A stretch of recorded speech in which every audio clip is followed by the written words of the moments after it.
किसी की नजर मुझ पर पड़े ना पड़े, प्रभु की नजर का हुआ है असर।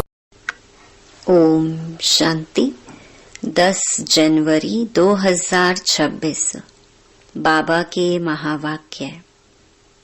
मीठे बच्चे, तुम्हारी याद की यात्रा बिल्कुल ही गुप्त है। तुम बच्चे अभी मुक्ति धाम में जाने की यात्रा कर रहे हो। प्रश्न, स्थूल वतनवासी से सूक्ष्म वतनवासी फरिश्ता बनने का पुरुषार्थ क्या है?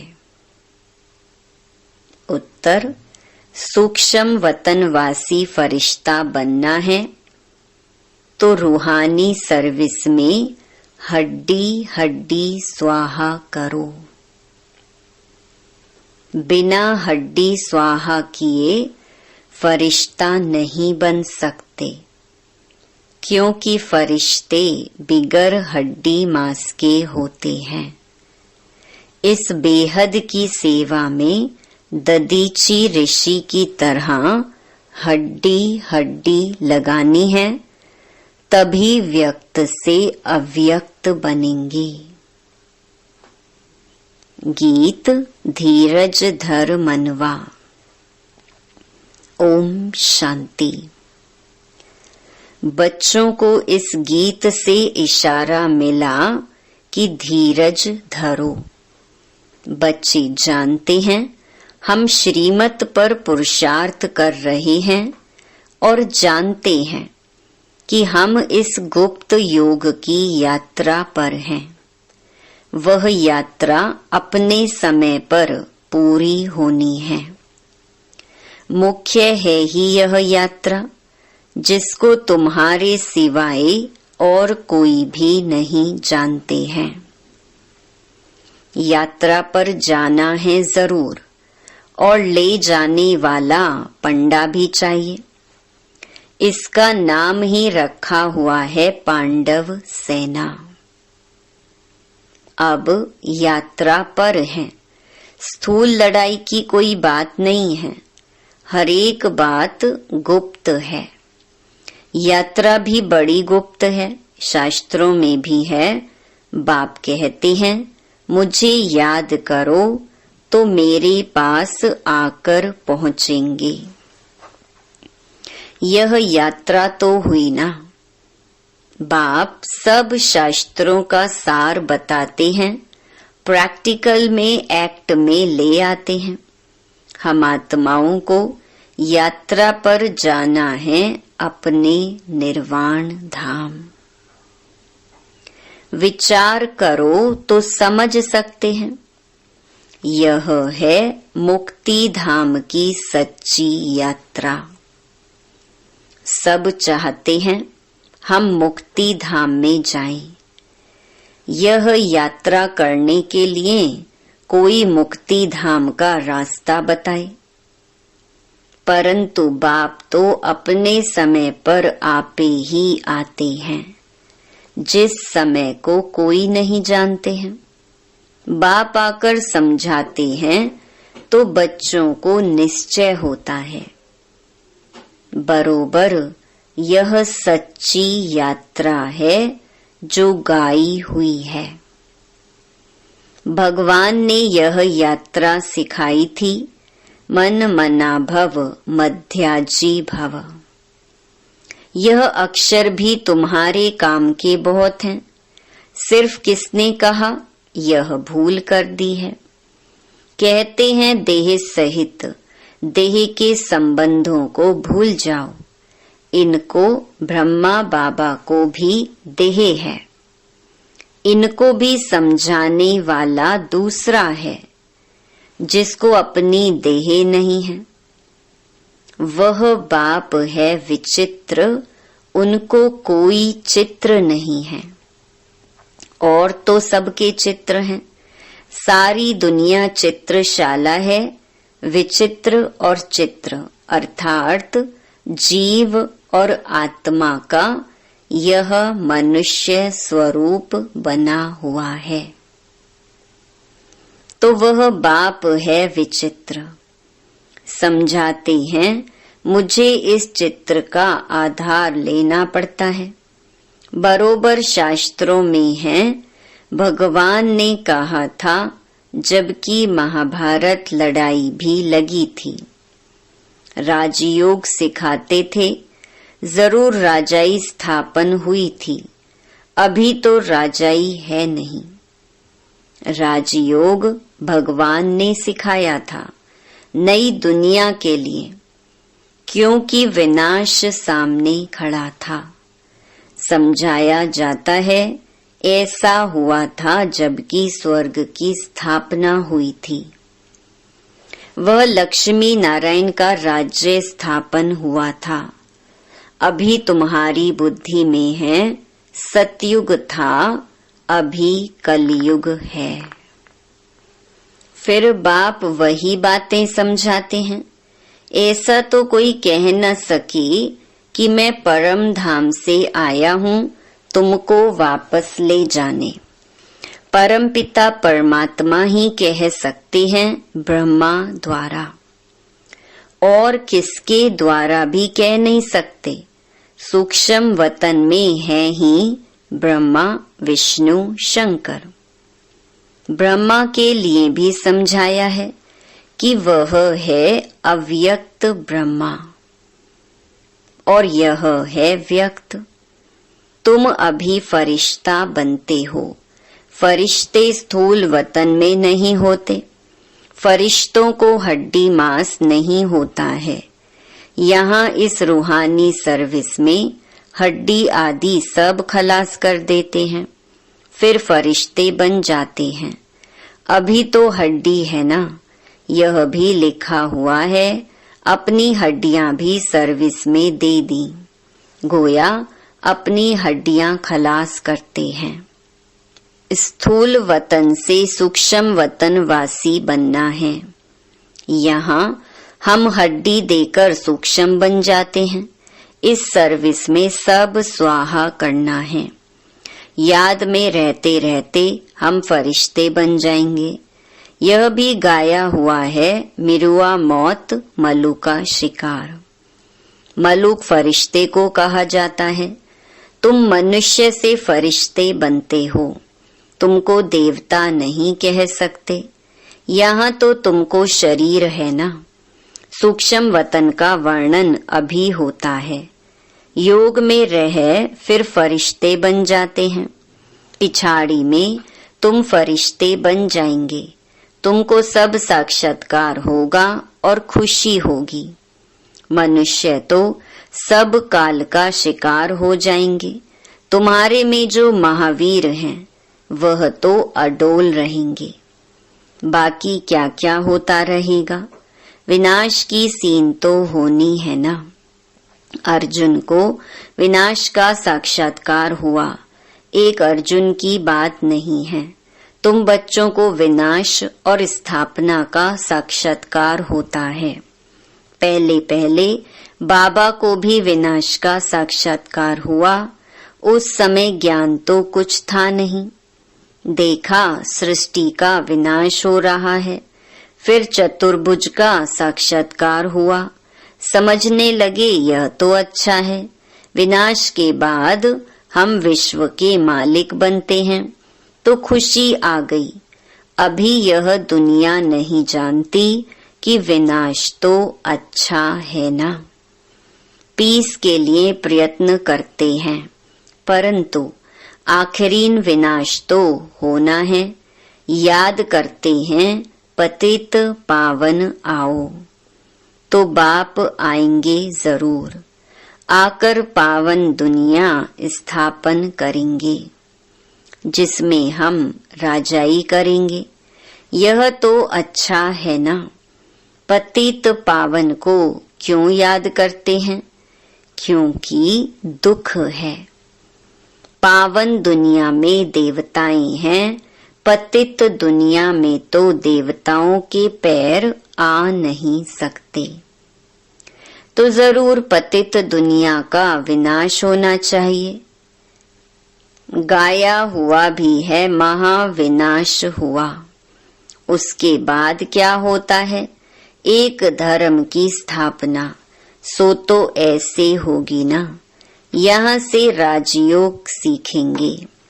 विनाश होगा, बाकी भारत में कौन बचेगा? जो राजयोग सीखते हैं, नॉलेज देते हैं, वही बचेंगे। विनाश तो सबका होना है, इसमें डरने की बात नहीं। पतित पावन को बुलाते हैं, जबकि वह आते हैं तो खुशी होनी चाहिए ना।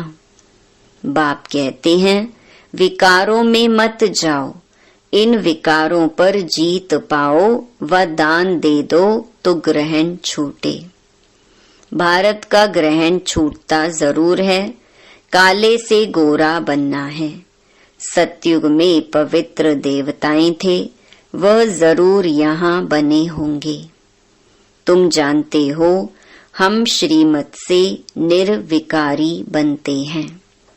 भगवान उवाच, यह है गुप्त। श्रीमत पर चलकर तुम बादशाही पाते हो। बाप कहते हैं तुमको नर से नारायण बनना है। सेकंड में राजाई मिल सकती है। शुरू में बच्चियां 4-5 दिन भी वैकुंठ में जाकर रहती थीं। शिव बाबा आकर बच्चों को वैकुंठ का भी साक्षात्कार कराते थे। देवताएं आते थे, कितना मान शान से। तो बच्चों को दिल अंदर लगता है, बरोबर गुप्त वेश में आने वाला बाप हमको समझा रहे हैं। ब्रह्मा तन में आते हैं, ब्रह्मा का तन तो यहाँ चाहिए ना। प्रजापिता ब्रह्मा द्वारा स्थापना। बाबा ने समझाया है, कोई भी आते हैं तो उनसे पूछो किसके पास आते हो? बीके के पास। अच्छा, ब्रह्मा का नाम कभी सुना है? प्रजापिता तो है ना, हम सब उनके आकर बने हैं। जरूर आगे भी बने थे। ब्रह्मा द्वारा स्थापना तो साथ में ब्राह्मण भी चाहिए। बाप ब्रह्मा द्वारा किसको समझाते हैं? शूद्रों को तो नहीं समझाएंगे। यह है ब्रह्मा मुख वंशावली ब्राह्मण। शिव बाबा ने ब्रह्मा द्वारा हमको अपना बनाया है। ब्रह्मा कुमार कुमारियां कितने ढेर हैं, कितने सेंटर्स हैं। सब में ब्रह्मा कुमारियां पढ़ाती हैं। यहाँ हमको दादे का वर्षा मिलता है। भगवानुवाच, तुमको राजयोग सिखाता हूँ। वह निराकार होने कारण इनके शरीर का आधार लेकर हमको नॉलेज सुनाते हैं। प्रजापिता के तो सब बच्चे होंगे ना। हम हैं प्रजापिता ब्रह्मा कुमार कुमारियां। शिव बाबा है दादा, उन्होंने एडॉप्ट किया है। तुम जानते हो हम दादे से पढ़ रहे हैं ब्रह्मा द्वारा। यह लक्ष्मी नारायण दोनों स्वर्ग के मालिक है ना। भगवान तो एक ऊंच ते ऊंच निराकार ही है। बच्चों को धारणा बड़ी अच्छी होनी चाहिए। पहले पहले समझाओ, 2 बाप हैं भक्ति मार्ग में। स्वर्ग में है एक बाप। पारलौकिक बाप द्वारा बादशाही मिल गई, फिर याद क्यों करेंगे? दुख है ही नहीं जो याद करना पड़े। गाते हैं दुख हरता सुख करता, वह अभी की बात है। जो पास्ट हो जाता है उसका गायन होता है। महिमा है एक की, वह एक बाप ही आकर पतितों को पावन बनाते हैं। मनुष्य थोड़े ही समझते हैं। वह तो पास्ट की कथा बैठ लिखते हैं। तुम अभी समझते हो बरोबर बाप ने राजयोग सिखाया, जिससे बादशाही मिली, 84 का चक्कर लगाया। अभी फिर हम पढ़ रहे हैं, फिर 21 जन्म राज्य करेंगे, ऐसा देवता बनेंगे, ऐसे कल्प पहले बने थे। समझते हो हमने पूरा 84 जन्मों का चक्कर लगाया। अब फिर सतयुग त्रेता में जाएंगे, तब तो बाप पूछते हैं आगे कितने बार मिले हो। यह प्रैक्टिकल की बात है ना। नया भी कोई सुने तो समझेंगे 84 का चक्कर तो जरूर है। जो पहले वाले होंगे उनका ही चक्कर पूरा हुआ होगा। बुद्धि से काम लेना है। इस मकान में, इस ड्रेस में बाबा हम आपसे अनेक बार मिलते हैं और मिलते रहेंगे। पतित से पावन, पावन से पतित होते ही आए हैं। कोई चीज सदैव नई ही रहे यह तो हो नहीं सकता, पुरानी जरूर बनती है। हर चीज सतो रजो तमो में आती है। अभी तुम बच्चे जानते हो नई दुनिया आ रही है, उसको स्वर्ग कहा जाता है। यह है नरक, वह है पावन दुनिया। बहुत पुकारते हैं, हे पतित पावन, हमको आकर पावन बनाओ, क्योंकि दुख जास्ती होता जाता है ना। परंतु यह समझते नहीं कि हम ही पूज्य थे, फिर पुजारी बने हैं। द्वापर में पुजारी बने, अनेक धर्म होते गए, बरोबर पतित से पावन, पावन से पतित होते आए हैं। भारत के ऊपर ही खेल है। तुम बच्चों को अब स्मृति आई है, अब तुम शिव जयंती मनाते हो। बाकी और कोई शिव को तो जानते ही नहीं है। हम जानते हैं, बरोबर हमको राजयोग सिखलाते हैं। ब्रह्मा द्वारा स्वर्ग की स्थापना हो रही है। जरूर जो योग सीखेंगे, स्थापना करेंगे, वही फिर राज्य भाग्य पाएंगे। हम कहते हैं बरोबर हम कल्प कल्प बाप से यह राजयोग सीखे हैं। बाबा ने समझाया है, अभी यह 84 जन्मों का चक्कर पूरा होता है, फिर नया चक्कर लगाना है। चक्कर को तो जानना चाहिए ना। भल यह चित्र ना हो तो भी तुम समझा सकते हो। यह तो बिल्कुल सहज बात है। बरोबर भारत स्वर्ग था, अब नरक है। सिर्फ वह लोग समझते हैं कलयुग अजुन बच्चा है। तुम कहते हो यह तो कलयुग का अंत है, चक्कर पूरा होता है। बाप समझाते हैं मैं आता हूँ पतित दुनिया को पावन बनाने। तुम जानते हो हमको पावन दुनिया में जाना है। तुम मुक्ति, जीवन मुक्ति धाम, शांति धाम, सुख धाम और दुख धाम को भी समझते हो, परंतु तकदीर में नहीं है, तो फिर यह ख्याल नहीं करते कि क्यों ना हम सुख धाम में जाएं। बरोबर हम आत्माओं का वह घर शांति धाम है। वहां आत्मा को ऑर्गन्स ना होने कारण कुछ बोलती नहीं है। शांति वहां सबको मिलती है। सतयुग में है एक धर्म। यह अनादि अविनाशी वर्ल्ड ड्रामा है जो चक्कर लगाता ही रहता है। आत्मा कभी विनाश नहीं होती है। शांति धाम में भी थोड़ा समय ठहरना ही पड़े। यह बहुत समझ की बातें हैं। कलयुग है दुख धाम। कितने अनेक धर्म हैं, कितना हंगामा है। जब बिल्कुल दुख धाम होता है तब ही बाप आते हैं। दुख धाम के बाद है फुल सुख धाम। शांति धाम से हम आते हैं सुख धाम में, फिर दुख धाम बनता है। सतयुग में संपूर्ण निर्विकारी, यहाँ है संपूर्ण विकारी। यह समझाना तो बहुत सहज है ना, हिम्मत चाहिए।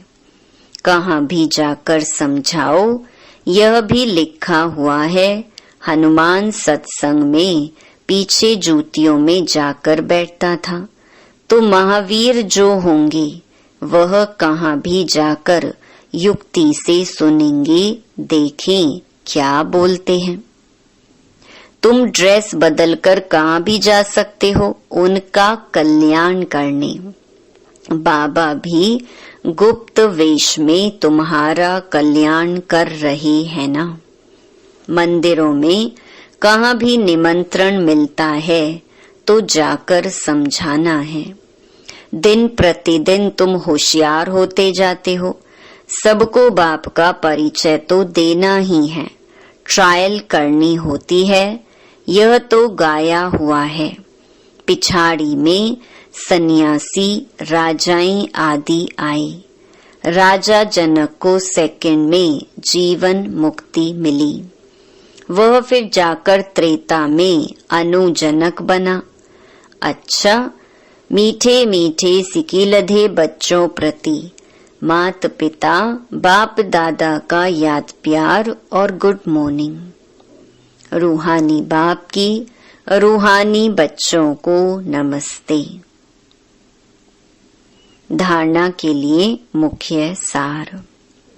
पहला, अंतिम विनाश की सीन देखने के लिए अपनी स्थिति महावीर जैसी निर्भय अडोल बनानी है। गुप्त याद की यात्रा में रहना है।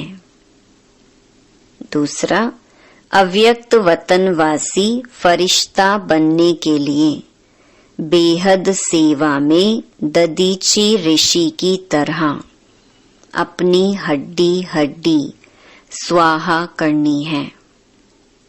वरदान, पहली श्रीमत पर विशेष अटेंशन दे।